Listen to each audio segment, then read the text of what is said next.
Moi, Marc, 35 ans, j'étais avec Sophie, 33 ans, depuis environ 18 mois. Pas mariés, mais nous parlions d'emménager ensemble. Elle avait son appartement. J'avais le mien. Cela semblait être la prochaine étape naturelle jusqu'au mois dernier, quand les annulations ont commencé. Première fois, désolé, chérie, urgence au travail, on remet ça. Deuxième fois, maman ne se sent pas bien. Je dois aller la voir. Troisième fois, une migraine est sortie de nulle part. Quatrième, cinquième, et ce soir, la sixième fois ce mois-ci, je ne peux pas venir ce soir. J'ai un imprévu. Chaque fois, je répondais par une variation de pas de problème, remets-toi bien ou j'espère que tout va bien. Mais ce soir, assis seul au restaurant que j'avais réservé pour notre dîner d'anniversaire, fixant son dernier message d'annulation, quelque chose s'est déclenché. Sophie et moi partagions nos localisations sur nos téléphones. Cela a commencé quand elle est partie en voyage d'affaires l'année dernière et qu'elle voulait que je sache qu'elle avait atterri en toute sécurité. Elle ne l'a jamais désactivé. Je suppose qu'elle avait oublié ce petit détail. J'ai ouvert localiser mon iPhone. Elle était là. Pas au travail, pas chez sa mère, pas à la maison à soigner une migraine. Elle était aux résidences du parc. Je connaissais ce complexe. Son ex, Bruno, y vivait. L'ex avec qui elle jurait n'avoir aucun contact. L'ex qui ne représentait plus rien pour elle. Je suis resté là pendant bien 5 minutes à regarder ce petit point resté parfaitement immobile devant son immeuble. Le serveur a demandé si j'étais prêt à commander. Oui, dis-je. Juste l'addition pour le vin, s'il vous plaît. En rentrant chez moi, je suis passé devant un fleuriste qui était encore ouvert. J'ai eu une idée. Une de ces idées qui surgit toute formée, comme si mon cerveau y avait travaillé sans me le dire. J'ai besoin d'un bouquet livré ce soir, dis-je au fleuriste. Aux résidences du parc ce soir. C'est une livraison express. Ce sera en supplément. Ça va. Et j'ai besoin d'une carte jointe. Un message précis. Mise à jour 1, le fleuriste était curieux de cette livraison tardive, mais l'argent parle. Je leur ai dit de livrer au bureau principal des résidences du parc avec des instructions pour appeler l'appartement de Bruno Duval pour le récupérer. Le bouquet, 2 douzaines de roses rouges. La carte, Sophie, puisque tu as toujours un imprévu, j'ai pensé te faire gagner du temps en t'épargnant les excuses. C'est fini entre nous. Profite de ta soirée avec Bruno. PS ton partage de localisation est toujours activé. Tu voudrais peut-être arranger ça, Marc. Le fleuriste a levé un sourcil, mais a tout noté exactement comme je l'avais dit. J'ai payé un supplément pour la confirmation de livraison et une photo du destinataire. Puis je suis rentré chez moi et j'ai fait quelque chose que j'aurais dû faire des semaines plus tôt. J'ai commencé à relier les points. Son téléphone était toujours face cachée ces derniers temps. Elle travaillait beaucoup tard, mais ses fiches de paie ne montraient pas d'heures supplémentaires. Elle en avait parlé nonchalamment, se plaignant de son patron. Elle était étrange pour faire des projets, voulant toujours décider au dernier moment. Mon téléphone a explosé environ 40 minutes plus tard. Sophie qui appelle, j'ai refusé. Sophie qui appelle, j'ai refusé. Sophie qui appelle, j'ai refusé. SMS, Marc, s'il te plaît, réponds. SMS, ce n'est pas ce que tu penses. SMS, les fleurs ont été livrées au mauvais endroit. SMS, je suis chez ma mère. S'il te plaît, laisse-moi juste t'expliquer. J'ai désactivé les confirmations de lecture et je suis allé me coucher. Enfin, j'ai essayé, je suis surtout resté là à penser à la façon dont j'avais prévu de lui demander d'emménager le mois prochain. J'avais déjà cherché des endroits plus grands. Dieu merci pour localiser mon iPhone, je suppose. Le lendemain matin, j'ai vérifié sa localisation. Elle était à son appartement. Puis j'ai vérifié l'Instagram de Bruno. Nous n'étions pas amis, mais son profil était public. Une nouvelle story postée à 2 heures du matin. Une photo de rose rouge dans un vase. Pas de légende, juste un emoji pensif. Le culot de ce type. Sophie est arrivée à mon appartement vers 10 heures. J'ai regardé par la caméra de l'interphone pendant qu'elle restait là pendant 20 minutes, frappant périodiquement, m'appelant. Ses yeux étaient rouges, son maquillage étalé. Elle avait clairement veillé toute la nuit. Marc, je sais que tu es là. Ta voiture est là. S'il te plaît, donne-moi juste 5 minutes. Je suis resté silencieux. Finalement, elle est partie. Ensuite, les SMS de ses amis ont commencé. Manon, qu'est-ce que tu as fait à Sophie? Elle est hystérique. Sérieusement, des fleurs avec une note de rupture? C'est froid. Claire, Sophie a fait une erreur, mais elle t'aime. Ne gâche pas quelque chose de bien pour un malentendu. Un malentendu. C'est ce qu'elles appelaient ça. J'ai répondu à Claire, car elle était la plus raisonnable du groupe. Malentendu? Elle était chez son ex alors qu'elle était censée être à notre dîner d'anniversaire. Sa localisation l'a montrée là-bas pendant 3 heures. Qu'est-ce que je ne comprends pas exactement? Claire, elle lui parlait juste. Il traverse une période difficile. Moi, ah, oui. Le genre de conversation qui nécessite d'annuler 6 rendez-vous en un mois. Compris. Elle n'a pas répondu.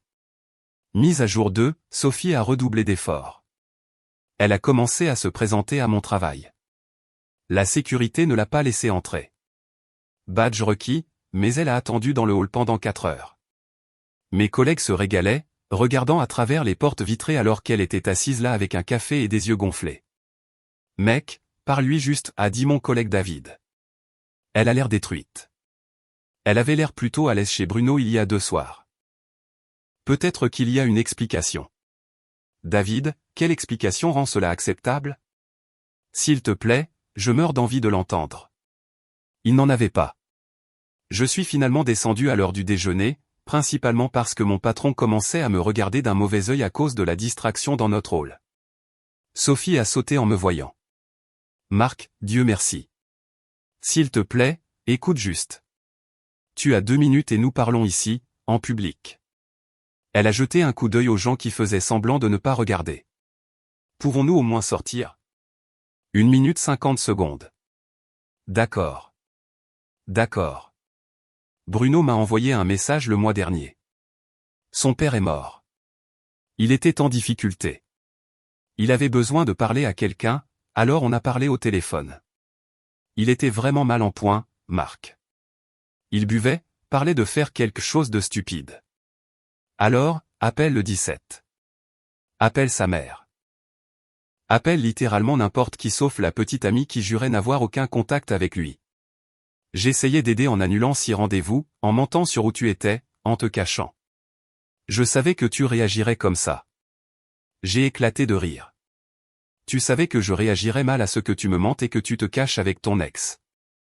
Alors, tu as menti et tu t'es caché avec ton ex. Logique brillante, Sophie. Ce n'était pas comme ça. Rien ne s'est passé. Ta localisation était chez lui pendant 3 heures le jour de notre anniversaire. Nous parlions juste. Voici le truc. Je me fiche que vous parliez, que vous jouiez au Scrabble, ou que vous meniez une séance de spiritisme pour parler à son père mort. Tu as menti au moins 6 fois. Tu l'as choisi lui plutôt que nous, encore et encore. C'est fini.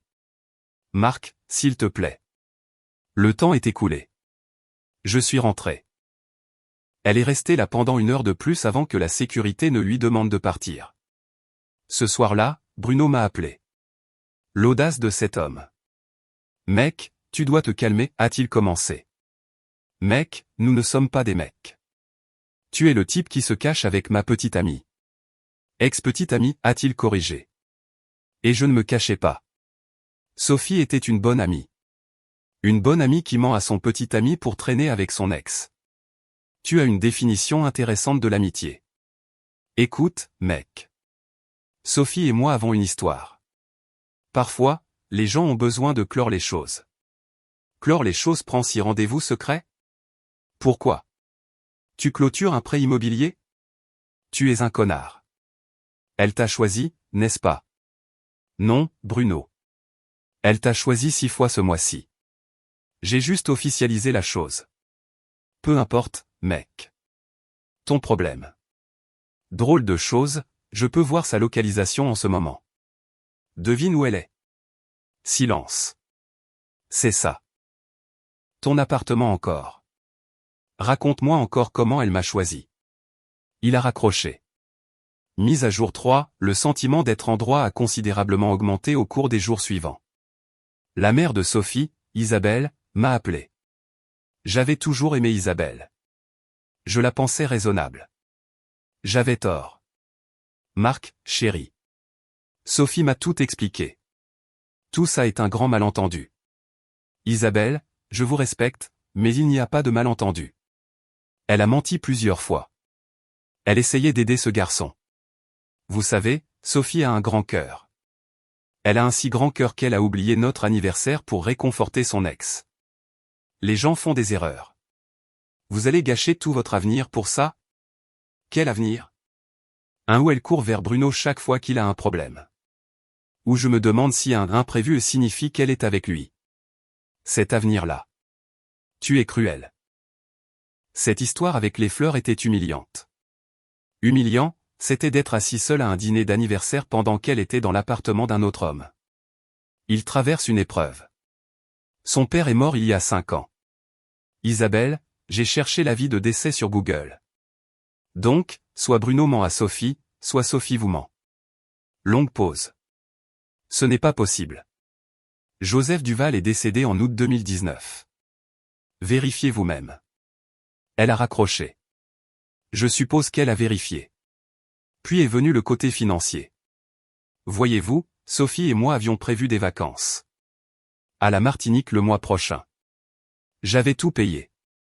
Vol, hôtel, excursion, environ 3 800 € au total. Elle était censée me rembourser sa moitié, mais les choses étaient un peu serrées et j'avais dit pas de précipitation. SMS de Sophie, je sais que nous ne sommes plus ensemble, mais ces vacances sont non remboursables. Nous devrions quand même y aller en amis. En amis. Le culot. Moi, j'ai déjà modifié la réservation pour une occupation simple. Merci de me rappeler d'annuler ton billet. Elle, tu ne peux pas faire ça. J'allais te rembourser. Moi, quand? Après votre prochaine rencontre secrète avec Bruno? Elle, c'est mes vacances aussi. J'ai besoin de ce voyage. Moi, alors, réserve les tiennes. La Martinique ne va nulle part. Elle, je ne peux pas me le permettre en ce moment. Moi, ça ressemble à ton problème. Elle a envoyé 18 autres SMS sur la façon dont je lui volais ses vacances. Je n'ai répondu à aucun d'eux. Mais voici où ça devient intéressant. Son ami Manon a décidé de lancer une rumeur selon laquelle j'étais contrôlant et abusif, et c'est pourquoi Sophie avait dû chercher du réconfort ailleurs. Elle a posté des absurdités vagues sur les réseaux sociaux concernant le soutien aux amis qui quittent des relations toxiques avec la réaction emoji qui pleure de Sophie. Alors, j'ai fait quelque chose de mesquin, peut-être trop mesquin, mais j'en avais marre de faire profil bas. J'ai posté la capture d'écran de la carte localisée mon iPhone montrant Sophie dans l'appartement de Bruno. L'horodatage montrait clairement l'heure de notre dîner d'anniversaire. Légende, quand tu penses qu'elle est au travail, mais que localiser mon t'aide à découvrir où elle est vraiment. PSA, si tu vas tromper, désactive le partage de localisation. Les commentaires ont explosé. Les amis communs qui avaient eu la version de Sophie ont soudain eu des questions. Beaucoup de questions. Attends, elle a dit qu'elle était chez sa mère ce soir-là. Bruno, l'ex-Bruno? Son père n'est pas mort il y a des années? Sophie m'a appelé en hurlant. Tu as posté nos affaires privées. Tu l'as rendu public quand tes amis m'ont traité d'abusive. Retire ça. Moi, désactive ton partage de localisation d'abord. Oh, attends. Tu l'as enfin fait. Il ne t'a fallu que 3 jours pour comprendre ça. Elle, tu ruines ma réputation. Moi, non, Sophie, tu as ruiné ta réputation. J'ai juste fourni les preuves. Mise à jour 4, le lendemain matin, je me suis réveillé pour trouver ma voiture rayée. Une profonde rayure de l'avant à l'arrière côté conducteur. J'ai vérifié ma caméra de sécurité. Une silhouette encapuchonnée, mais j'ai reconnu ses baskets Nike, les roses fluo que j'avais achetées à Sophie pour son anniversaire. J'ai déposé un rapport de police, je leur ai montré les images. Ils ont dit que sans voir son visage clairement, ce serait difficile à prouver, mais qu'ils enquêteraient. Puis Sophie a fait sa plus grosse erreur. Elle m'a envoyé un SMS. J'espère que tu aimes la nouvelle peinture de ta voiture. C'est ce que tu obtiens pour m'avoir humilié. Capture d'écran envoyée à la police. Envoyée à mon assurance. Envoyée à mon ami avocat qui m'a dit, garde ça. Fais-moi confiance. L'estimation des réparations est revenue à 2 400 €. Mon assurance couvrirait, mais je devrais payer la franchise. Alors, j'ai fait ce que toute personne raisonnable ferait. J'ai rempli les papiers pour la cour des petites créances. Mais d'abord, une autre chose s'est produite. Bruno est apparu à mon appartement. Pas Sophie. Mec, on a besoin de parler, a-t-il dit, essayant d'être intimidant. Vraiment pas. Tu harcèles Sophie. Je ne l'ai pas contactée une seule fois depuis qu'elle a admis avoir rayé ma voiture. Elle est fragile en ce moment. Fragile? Elle a causé 2000 € de dégâts à ma voiture. Tu as posté des choses sur elle en ligne après que ses amis m'ont traité d'abusif. Ça s'appelle me défendre. Écoute, laisse-la tranquille et nous te laisserons tranquille. Nous? Oh, alors vous êtes un nous maintenant? C'est intéressant. Raconte-moi encore comment rien ne s'est passé entre vous deux. Son visage est devenu rouge. Nous sommes ensemble maintenant. Oui. Et alors? Tu as rompu avec elle? Et voilà. La vérité enfin. Depuis combien de temps vous deux parliez-vous vraiment avant que je le découvre? Ça n'a pas d'importance maintenant. Ça en a pour l'affaire devant la cour des petites créances. Détresse émotionnelle, tu sais, découvrir que ma petite amie me trompait, pas seulement qu'elle mentait. Tu ne peux rien prouver. J'ai brandi mon téléphone qui enregistrait. Je peux maintenant. Merci d'avoir confirmé que vous êtes ensemble. Depuis combien de temps, Bruno? Quand ça a vraiment commencé? Il a réalisé son erreur. Tu m'enregistres? C'est un état à consentement unilatéral. C'est tout à fait légal. Alors, depuis combien de temps? Depuis combien de temps? Il s'est retourné et est parti sans un mot. Sophie a envoyé un SMS 1 heure plus tard.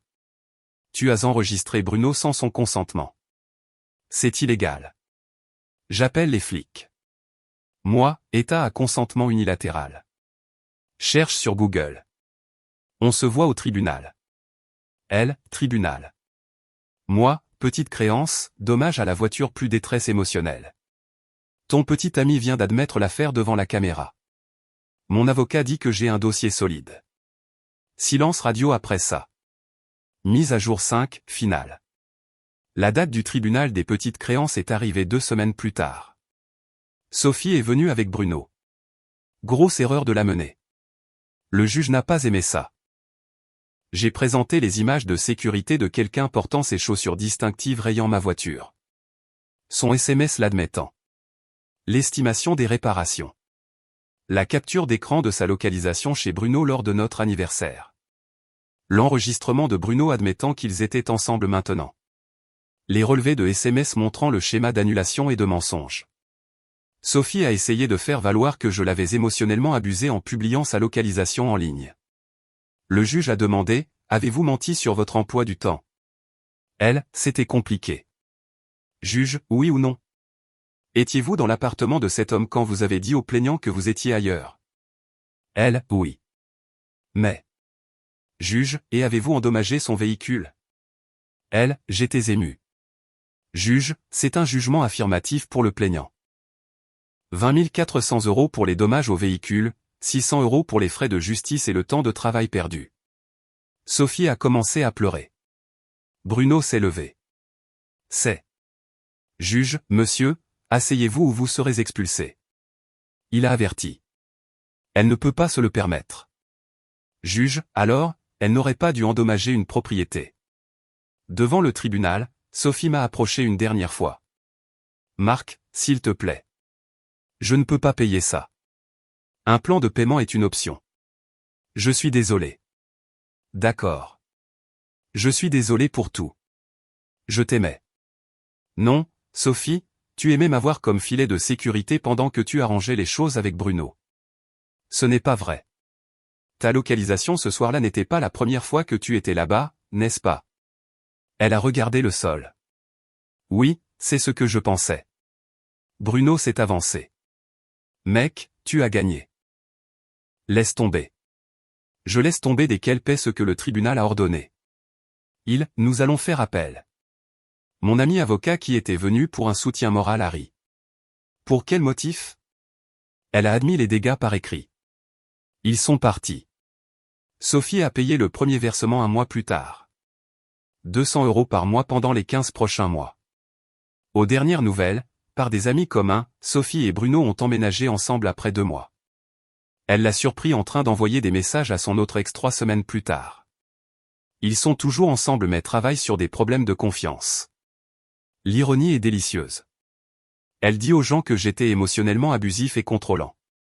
La plupart des gens qui connaissent toute l'histoire n'y croient pas. Moi, j'ai fait réparer ma voiture. Je suis allé en Martinique en solo. J'ai passé un moment incroyable. J'ai d'ailleurs rencontré des gens sympas. J'ai fait toutes les excursions que je voulais sans compromis. J'ai recommencé à sortir avec quelqu'un après quelques mois. La nouvelle femme que je fréquente trouve la rupture par livraison de fleurs l'iconique. Ce sont ses mots. Elle a aussi apprécié que j'ai géré tout cela par les voies légales appropriées au lieu de faire n'importe quoi.